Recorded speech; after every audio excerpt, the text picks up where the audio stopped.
नाज़रीन, बरसातुनि सबबि सेवण जे ॻोठ ठेड़ी में केतिराई घर ॾही पिया आहिनि। ॻोठाणा खुलियल आसमान हेठि आहिनि। सेवण खां रिपोर्ट करे रहियो आहे रियाज़ जमाली।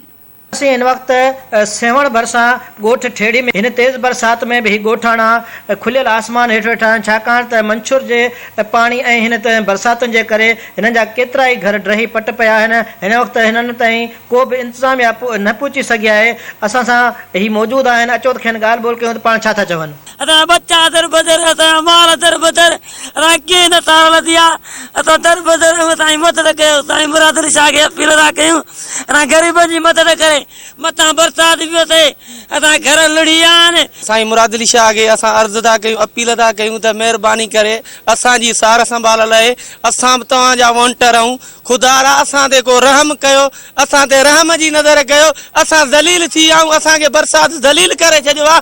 असां ॿाहूं हथ ॿधी साईं मुराद शाह तोखे अर्ज़ था कयूं, असां बि तुंहिंजा वॉन्टर आहियूं। घर बर सभु टही आहे, मन राति किरी पियो आहे, मढ़े जे मथां पियो आहे, उहो वीचारो ईअं बिलहते पियो आहे। को तंबू न आहे, का शइ न आहे। हाणे वञूं त असां केॾांहुं वञूं?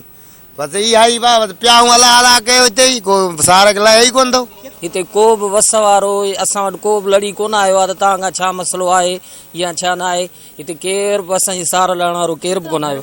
50-60 घर जेको आहे सो तक़रीबन रही चुका आहिनि। तव्हां पाण जेको आहे सो हीउ मंज़र ॾिसो पिया, हीअ कैमरा जे अखीअ साम्हूं आहे। हिते असां वटि केरु बि कोई कोन आयो आहे। असां जेको आहे नंढड़ा बच्चा आहिनि जेके बुखुनि ते ऐं जेको आहे सो असां विहारियो खुलियल आसमान हेठां असां विहारे वेठा आहियूं। 2 वेला जेके आहिनि उहे बि कोन था जेको आहे सो ग़रीब खाई सघनि। हिते सभु ईअं परेशान थी वेठा आहिनि। न को पुछा करण, न को ॾियण वारो, न को वठण वारो। असांजा ॿार बीमार पिया आहिनि, न दवा आहे न दारू आहे, न असां वटि पैसो आहे। असां मज़ूर माण्हू, मज़ूरी कयूं, मज़ूरी खाऊं। बेलचे वारी बनियूं ॿारहं जेके पोखियासीं सभु असांजा बर्बाद थी विया। हिन तेज़ बरसात में असां वटि का शइ कान्हे, न खाइण लाइ, न पीअण लाइ, न को मथां अॾावत लाइ। हे जॻहूं सभु वहनि पयूं असांजूं।